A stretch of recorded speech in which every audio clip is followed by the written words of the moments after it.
नमस्कार बच्चों, स्वागत है आप सभी का करंट अफेयर्स इन 10 में। और गाइस, कैसे हैं आप लोग। चलिए आज हम लोग फिर बात करेंगे जो राज्यों से संबंधित जो करंट अफेयर है। इससे पहला एक पार्ट हम लोग आपको दे चुके हैं। उम्मीद करता हूँ आप लोगों ने देख लिया होगा और अच्छे समझ में आ गया होगा। तो जनवरी 2020 से हम लोग टारगेट करते हुए चल रहे हैं कि जो जो इम्पोर्टेंट करंट अफेयर बन सकती है राज्यों को लेके, उसको हम लोग साइड बाय साइड कवर करते चलेंगे। ठीक है। सबसे पहले थोड़ा सा इंट्रोडक्शन गाइज मेरे बारे में।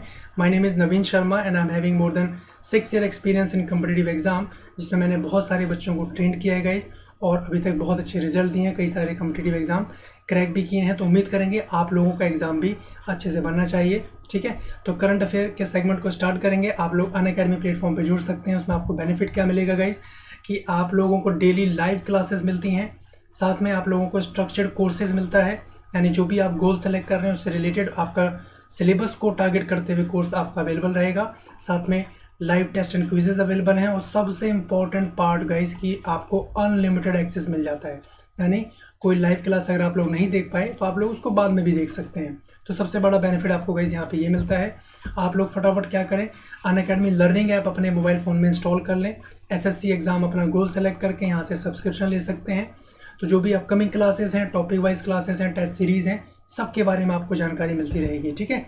आप लोग टेलीग्राम ऐप अपने मोबाइल फ़ोन में इंस्टॉल कर लें, और ये लिंक वहाँ पे सर्च करके हमारे ग्रुप के साथ आप जुड़ जाइएगा, करंट अफेयर्स इन 10। ठीक है। तो लेटेस्ट अपडेट और अपकमिंग वीडियोस की जानकारी आपको मिलती रहेगी। ये यहाँ पे आप प्राइस लिस्ट देख पा रहे होंगे। 1 month, 3 month, 6 month, 12 month, 24 month तक के 7200, 6000, 4800 है ना। तो आप मेरा ये रेफरल कोड यूज़ कर लीजिएगा, लाइव एन के रेफरल कोड यूज़ करते ही आपको तुरंत 10% का डिस्काउंट मिल जाता है।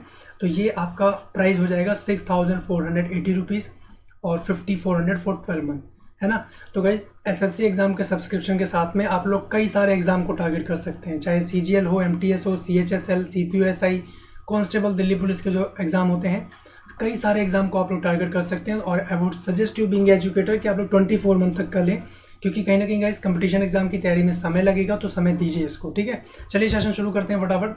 आपके सामने पहला पॉइंट क्या है कि केंद्र सरकार ने 7 राज्यों के लिए आपदा राहत फंड को मंजूरी दी है। जो मैं अंडरलाइन करता रहूँगा उसको नोट करते चलिएगा। ठीक है। भारत सरकार ने 7 राज्यों के लिए 5908 करोड़ रुपए की आपदा राहत फंड की मंजूरी दी है। इसमें कर्नाटक, उत्तर प्रदेश, असम, मध्य प्रदेश, त्रिपुरा, महाराष्ट्र, हिमाचल प्रदेश, ये 7 राज्य इसमें शामिल हैं। और यह राज्य बाढ़, भूस्खलन से काफ़ी प्रभावित हुए हैं। ठीक है। तो कौन से 7 राज्य हैं, सबसे पहला तो पॉइंट आप यही ध्यान रखेंगे। और कितने राज्यों को आपदा राहत फंड की मंजूरी दी गई है, तो ये पॉइंट यहाँ पे आप ध्यान रखिएगा। ठीक है। आपको इसमें एक चीज़ बता देंगे इसकी, गृह मंत्रालय के अधीन उच्च स्तरीय समिति 6 जनवरी 2020 को राष्ट्रीय आपदा प्रतिक्रिया कोष से आपदा राहत फंड को मंजूरी दी गई। ठीक है। 2019-20 में भारत सरकार ने राज्य आपदा प्रतिक्रिया कोष में अपनी हिस्सेदारी 8068 करोड़ रुपए यहाँ पे जारी किया है बेसिकली। तो इस फंड में 75% जो योगदान है वो केंद्र सरकार का है। एक इंपॉर्टेंट पॉइंट ये ध्यान रखिएगा कि केंद्र सरकार का कितना परसेंट योगदान, इतना। कितने राज्यों को, 7 राज्यों को, कौन कौन से, कर्नाटक, यूपी, असम, एमपी, त्रिपुरा, महाराष्ट्र और हिमाचल प्रदेश। ठीक है। राष्ट्रीय आपदा प्रतिक्रिया कोष की स्थापना की अगर बात की जाए तो ये आपदा प्रबंधन अधिनियम 2005 के अंतर्गत इसकी स्थापना की गई है। इसका उद्देश्य क्या है कि प्राकृतिक आपदाओं में तात्कालिक राहत प्रदान करना। 2010 में गाइस राष्ट्रीय आपदा आकस्मिक कोष का नाम बदल के राष्ट्रीय आपदा प्रतिक्रिया कोष कर दिया गया था। जो मैं अंडरलाइन कर रहा हूँ इसको जरूर नोट कीजिएगा आप लोग। ठीक है। चलिए नेक्स्ट देखते हैं। आंध्र प्रदेश ने जीरो बजट प्राकृतिक कृषि के लिए जर्मन फर्म के साथ मेमोरेंडम पे हस्ताक्षर किए हैं। किसने किया है? आंध्र प्रदेश ने जर्मन फर्म के साथ हस्ताक्षर किए हैं जीरो बजट प्राकृतिक कृषि पर। Andhra Pradesh sign memorandum with German firm for zero budget natural agriculture. 9 जनवरी 2020 को आंध्र प्रदेश सरकार ने जर्मन फर्म के साथ राज्यों में जीरो बजट प्राकृतिक कृषि के लिए यहाँ पे हस्ताक्षर किए हैं। इसका लाभ 600 गाँवों के लिए 2.39 लाख किसानों को होगा, और इस प्रोजेक्ट को 2019 के बजट में भी शामिल किया गया था। ठीक है। ये जनवरी की बात है गाइस, ध्यान रखेंगे। और इसके अलावा राज्य सरकार प्रधानमंत्री फसल बीमा योजना भी लागू की गई। तो मोटा मोटा आप यहाँ पे क्या ध्यान रखिएगा गाइस कि आंध्र प्रदेश ने किसके मेमोरेंडम के पे हस्ताक्षर किए? जर्मन फर्म के साथ। ठीक है। अगर वर्तमान की बात की जाए तो वर्तमान में भारतीय कृषि अनुसंधान परिषद ICAR, आयकर जिसको बोल रहे हैं, गेहूं तथा बासमती के लिए जीरो बजट प्राकृतिक कृषि पद्धति का अनुसंधान कर रही है। और इस जीरो बजट जिन राज्यों में जीरो बजट प्राकृतिक कृषि की जा रही है वो है आंध्र प्रदेश, उत्तराखंड, कर्नाटक, हिमाचल प्रदेश, छत्तीसगढ़, केरल। ठीक है जी। नेक्स्ट देखते हैं, गुजरात सरकार विक्रम साराभाई बाल नवोन्मेष केंद्र की स्थापना करेगी, है ना। तो गुजरात सरकार ने क्या किया है कि विक्रम साराभाई बाल नवोन्मेष केंद्र, Gujarat government to setup Vikram Sarabhai children's innovation centre की स्थापना कर रहा है। कौन? गुजरात सरकार। ठीक है। गुजरात के जो मुख्यमंत्री हैं विजय रूपानी ने राज्य में विक्रम साराभाई बाल नवोन्मेष केंद्र की स्थापना की घोषणा की है, और इसका नाम से ही पता लग रहा है इसके बच्चों से संबंधित है ये। ठीक है। और इसका जो आयोजन है गुजरात विश्वविद्यालय की स्टार्टअप काउंसिल GUSEC गुसेक द्वारा यूनिसेक के साथ मिलकर किया गया है। तो मोटा इंपॉर्टेंट पॉइंट आप यहाँ पे यही ध्यान रखेंगे कि किस राज्य सरकार ने इसकी स्थापना करी है? गुजरात सरकार ने। ठीक है। आपको बता दें यहाँ पे कि शांति स्वरूप भटनागर पुरस्कार, पद्म भूषण और ये सारे पुरस्कार यहाँ पे इनसे सम्मानित किया जाएगा। अहमदाबाद की स्थापना इन्होंने महत्वपूर्ण भूमिका निभाई। ठीक है ना।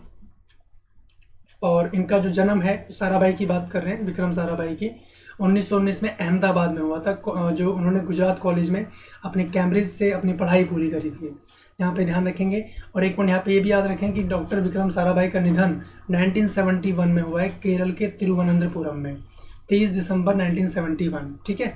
नेक्स्ट देखते हैं, कलकत्ता पोर्ट ट्रस्ट का नाम बदलकर श्यामा प्रसाद मुखर्जी के नाम पे कर दिया गया है। कलकत्ता पोर्ट ट्रस्ट, जितने राज्यों से करंट अफेयर बन सकती है जिसके ऊपर हम लोग बात कर रहे हैं, फटाफट देख लेते हैं। प्रधानमंत्री नरेंद्र मोदी ने कलकत्ता पोस्ट ट्रस्ट 150वीं वर्षगांठ के अवसर पर कार्यक्रम में शरीक हुए, और इस दौरान उन्होंने कलकत्ता पोर्ट ट्रस्ट पर स्मारक डाक टिकट भी जारी करी। ठीक है। और 600 करोड़ रुपए के बंदरगाह विकास के संचालन का ये भी इन्होंने स्टार्ट किया है। तो कलकत्ता पोर्ट ट्रस्ट का नाम बदल के क्या कर दिया गया है? श्यामा प्रसाद मुखर्जी के नाम पे ये कर दिया गया है, ध्यान रखिएगा। ठीक है।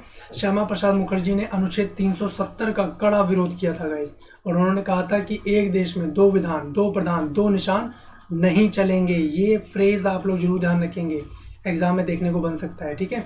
इसके विरोध में डॉक्टर मुखर्जी ने 1953 में कश्मीर में गए थे और वहाँ पे भूख हड़ताल भी करी इन्होंने, और 1953 में इनका वहाँ पे निधन भी हो गया गाइस। जम्मू कश्मीर में हिरासत में रहस्यमय परिस्थितियों में इनका वहाँ पे निधन हो गया।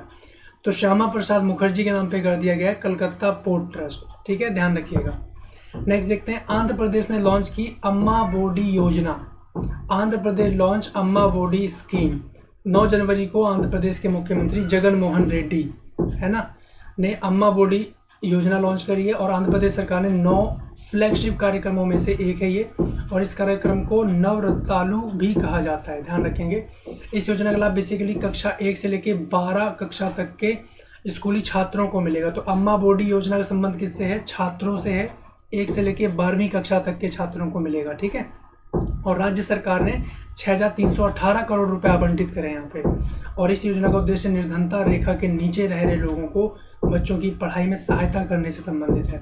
तो मोटा मोटा इंपॉर्टेंट पॉइंट क्या है कि अम्मा बोडी योजना किससे संबंधित है? 1 से लेकर 12वीं तक के बच्चों छात्रों से संबंधित है। आंध्र प्रदेश ने इसको लॉन्च किया है। 2 पॉइंट आप लोग यहाँ पे ध्यान रखेंगे। ठीक है, आपको बता दें गाइस। चलिए ठीक है, thank you so much guys. आज के सेशन में इतना ही, और आप जब चैनल को सब्सक्राइब कर लें जल्द से जल्द, और यहाँ पे बेल आइकन होगा, इसको ओके कर लीजिएगा, ताकि जो भी क्लास हम लोग लें उसका नोटिफिकेशन आप लोगों को मिलता रहे। और लाइव एनके मेरा रेफरल कोड यूज़ करना नहीं भूलिएगा, इसमें आपको 10% का डिस्काउंट मिल जाएगा गाइस। ठीक है, और टेलीग्राम ग्रुप ज्वाइन कर लीजिएगा लेटेस्ट अपडेट और अपकमिंग वीडियोज़ के लिए। और कमेंट करना नहीं भूलिएगा, कोई भी डाउट हो आप लोग मुझसे पूछ सकते हैं। हम लोग डेली बेसिस पे साइड बाय साइड एक स्टेट, जितने भी भारत के राज्य हैं उनसे संबंधित करंट अफेयर का क्या मामला है उसको हम लोग धीरे धीरे कवर करते चलेंगे। और जनवरी से लेके अब तक जो जो मामले चर्चा में रहे हैं, जो इम्पोर्टेंट होंगे हमारे एग्जाम पॉइंट ऑफ व्यू से, उसके ऊपर हम लोग बात करेंगे। ठीक है, चलिए नेक्स्ट सेशन में मिलते हैं, तब तक के लिए बहुत बहुत धन्यवाद। Have a nice time, bye bye.